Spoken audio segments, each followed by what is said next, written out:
Heart की करी जाने वाली सबसे कॉमन जांच का नाम होता है 2D इको।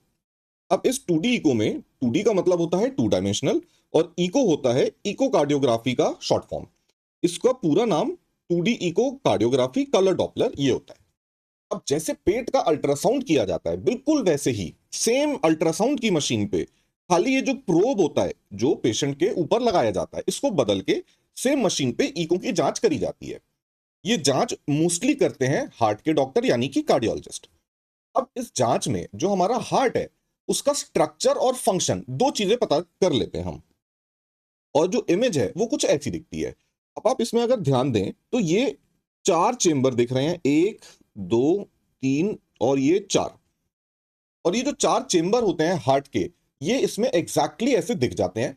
ये ऐसी इमेज नहीं बनती, एक्सरे जैसी इमेज नहीं है, इसमें प्रॉपर हार्ट चलता हुआ पूरा दिखता है। अब मान लीजिए किसी को हार्ट में प्रॉब्लम है, हार्ट की डिसीज है, छाती में दर्द हो रहा है या फिर उसको पहले अटैक आ चुका है। तो ऐसे सिचुएशन में ये जो वॉल्स होती हैं हार्ट की ये कैसी काम कर रही हैं ये इस हम जांच में देखते हैं। ये सोचिए कि ये जो हार्ट है इसकी ये सारी वॉल्स नॉर्मली काम कर रही हैं, लेकिन एक पर्टिकुलर वॉल मान लीजिए ये काम नहीं कर रही। तो हम समझ जाएंगे कि जब सारा हार्ट काम कर रहा है लेकिन खाली एक पोर्शन है हार्ट का जो काम नहीं कर रहा। वो इसलिए काम नहीं कर रहा क्योंकि इसको ब्लड नहीं मिल रहा। ब्लड इसलिए नहीं मिल रहा क्योंकि जो ब्लड लाने वाली आर्टरी है, कोरोनरी आर्टरी जिसका नाम होता है, उसमें कहीं ना कहीं ब्लॉकेज है। तो इस जांच से हम पता कर सकते हैं कि ये जो छाती में दर्द हो रहा है, पेशेंट अगर छाती में दर्द लेके आया है हॉस्पिटल तो ये हार्ट की वजह से आया है या किसी और कारण से आया है। इसके साथ दूसरी जांचें भी करते हैं जैसे कि ट्रोपोनिन, सीपीके, सीपीकेएमबी, ईसीजी भी करी जाती है। और सारी जांचों को कंबाइन करके एक इंटरप्रिटेशन बनाया जाता है कि पेशेंट हार्ट का है या फिर हार्ट का नहीं है। अब इस जांच को करने का फायदा यह है कि ये जांच होता है नॉन इन्वेजिव।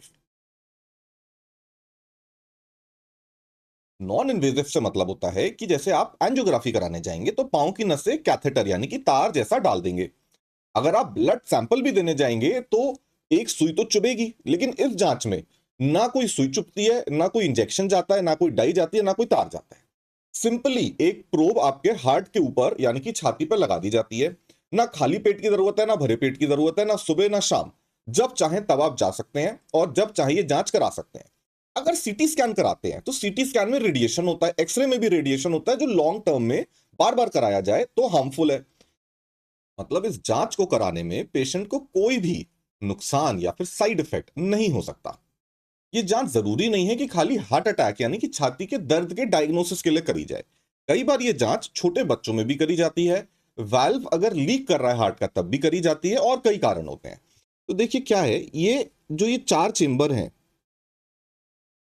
अगर इसके ऊपर कलर डॉपलर लगा दिया जाए, जैसे ये इन्हीं चार चेंबर का ये कलर डॉपलर लगाया हुआ वर्जन है जिसमें हमें दिख रहा है कि ये जो ब्लड है ये यहां से यहां ऐसा जा रहा है, यानी कि ये लेफ्ट एट्रियम और लेफ्ट वेंट्रिकल के बीच में ब्लड का फ्लो दिख रहा है। अब उदाहरण के तौर पे मान लीजिए किसी पेशेंट को यहां पे होल इन हार्ट है, बचपन से ही किसी को छोटे में ही होल इन हार्ट डिटेक्ट हो गया।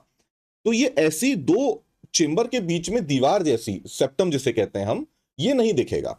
इसमें छोटा सा ऐसा ब्लैक कलर का होल दिखेगा और ये जो होल है इसके थ्रू ब्लड भी जब हम ये कलर डॉपलर लगाएंगे तो जैसे ये ब्लड इस डायरेक्शन में जा रहा है ये ब्लड हमें इस डायरेक्शन में भी जाता हुआ दिखेगा और नीचे भी ऐसा यहां भी जाता हुआ दिखेगा। तो होल इन हार्ट पकड़ने के लिए।